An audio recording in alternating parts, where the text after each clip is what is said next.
যদি একটি অকার্যকর ব্যবস্থা, সেখানে আসলে রাষ্ট্রপতির কোনো দায়িত্ব, মানে রাষ্ট্রপতি হিসেবে শুধু দায়িত্ব, আর আসলে তার কোনো অ্যাকশন নেওয়ার তার কোনো ব্যবস্থা আমরা রাখিনি। এটি বাংলাদেশের জন্য দুঃখজনক হচ্ছে।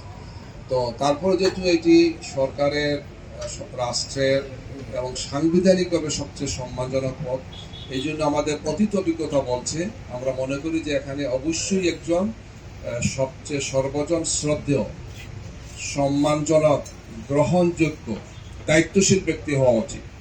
যারা এই অতীতে 2-3 টার্মে ছিলেন, এদের মতো ব্যক্তি যাতে এখানে নেওয়া আসে। জাতির উপর যখন ভয়ঙ্কর দুর্যোগ এসেছে, গণহত্যা হয়েছে, দুঃখজনক হলো রাষ্ট্রের এই সম্মানজনক পদে থেকে সামান্যতম কোনো দায়িত্ববোধ তাদের মধ্যে ছিল না।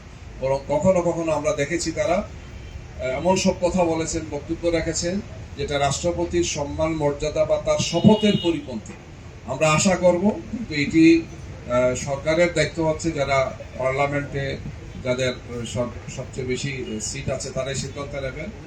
তারা এই সমস্ত বিষয়কে সামনে রেখেই দায়িত্বটি পালন করবে। বিষয়ে আমাদের এক্সপার্ট যারা আছেন, সংবিধান বিশেষজ্ঞ বা আইন বিশেষজ্ঞ যারা আছেন, আমরা তাদের সাথে বসেছি, তাদের পরামর্শ নিচ্ছি, এবং এই বিষয়ের আইনি দিক, নৈতিক দিক, রাজনৈতিক দিক, সবগুলো দিককে বিবেচনা করেই আমরা এক্ষেত্রে আমাদের পরবর্তী করণীয়টা আমরা ঠিক করব।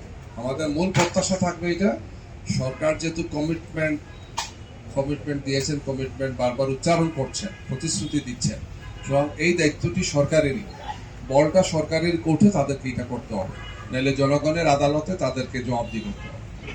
এই সমাবেশে, ঐতিহাসিক এই জনসভায় আমি আবারও আপনাদের সহযোগিতা চাই, আপনাদের উপস্থিতি আমরা কামনা করছি। আপনাদের মাধ্যমে দেশ, জাতি এবং দুনিয়ার সব জায়গাতে যাতে আমাদের নেতৃবৃন্দের বক্তব্যটা পৌঁছে দেন, আমরা আপনাদের কাছে সেই প্রত্যাশা ব্যক্ত করে সবাইকে মোবারকবাদ জানিয়ে আজকের এই সংবাদ সম্মেলনের কার্যক্রম আমরা এখানে সমাপ্ত ঘোষণা করছি। সবাইকে আসসালামু আলাইকুম।